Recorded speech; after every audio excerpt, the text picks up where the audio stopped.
The things I need to do now is I need to learn Spanish, because I can't talk to about 40% of the people in my town. Wow. A lot of the people that I see every day, I go to get food, and we start to have connections, and we try to talk, and it's really frustrating.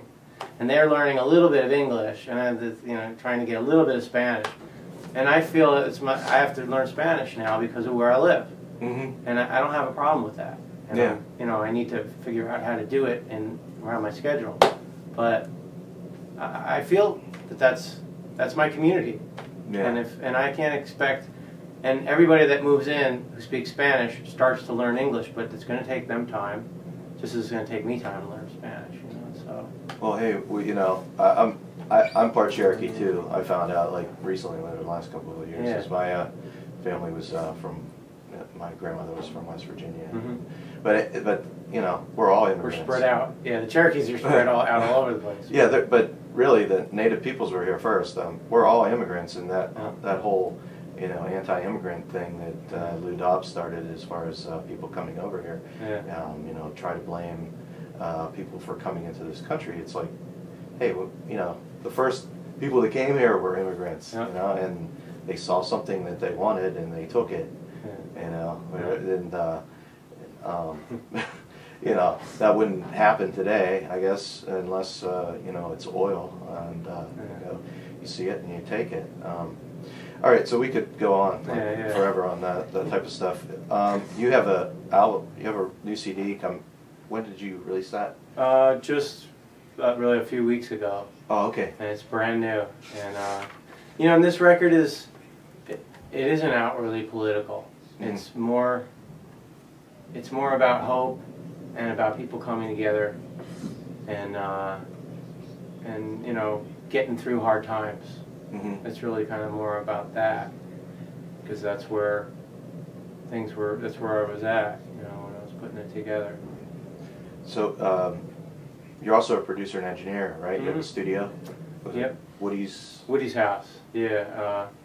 Which is, I do some work with the Woody Guthrie Foundation and Archives. Sometimes they will call us to do shows to play Woody songs. And Anna Canoni, who's Woody's granddaughter, gave me some nice posters and some different things that I could decorate the studio with. And then my girlfriend did a painting of Woody from a photograph. And so the studio's in an old barn. We took all the old wood and we recycled it and used it in the new room that we built. So it's Woody, but it's all pictures of Woody. And I had Pete Seeger in the studio about a week before we finished the recording room. And I didn't have any pictures of Pete on the wall yet. And he's walking around, he's looking around, he says, "You have some very interesting things on the wall here." And I could just see him saying, "Dang, that Woody." But of course he was younger than Woody, and he kind of followed Woody around the way we follow him around. Yeah. Like my friend Steve and I, we stalk Pete Seeger. We show up where he is, and we try to do what he does. So it was just funny. And then he remembered me. He doesn't remember my name when he sees me. He's 90, but I think he remembers me as the Woody guy. Gotcha. I'm like the Woody guy. I'm the young kid who is really into Woody Guthrie right now. So how did that? What path took you to seek out Woody Guthrie, or to learn more about him? I came at Woody through Gillen, like many people my age and even older and younger. I got really into Gillen towards the end of high school. And I went through this thing also where I was listening to these bands that kind of played, like Zeppelin and the Stones and stuff, and they would play these songs by these Delta blues guys. And I started looking those guys up and I found Lightning Hopkins and Muddy Waters and people like that. And I thought, this music really speaks to me, but it's not quite it. It's not quite what I feel connected to as culturally or something. And then I got into Gillen, and I was like, wow. And then through Gillen, I heard Woody Guthrie. And when I heard Woody Guthrie, I said, this is it.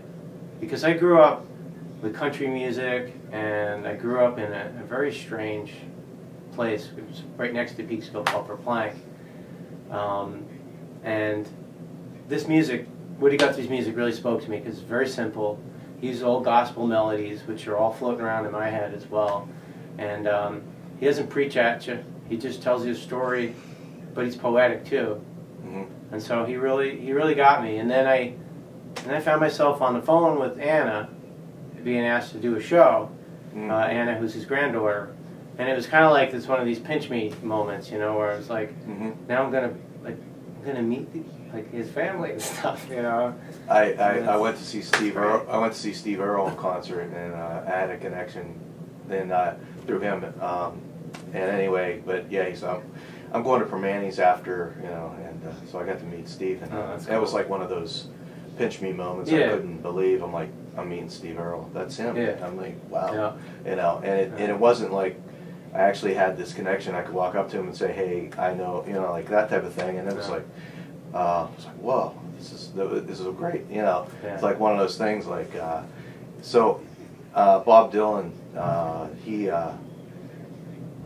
really emulated Pete, and you know, that's who I kind of went back through. I grew up listening to blues music and Muddy Waters and that kind of stuff, and only through my father turning me on to some blues harmonica stuff, and otherwise I would have been trapped in classic rock probably. I think because you know, Pittsburgh is a classic rock station. Yeah. It's like you know, and there was so much music out there that I did not know. You know, I mean, and when I finally turned on to that stuff, which when I was growing up, Dylan was past. I mean, he was like Blood on the Tracks was like an old record, you know, when I was coming through high school and stuff, and it was like Bob Dylan, you know, like that's like stuff that my parents listened to. You know?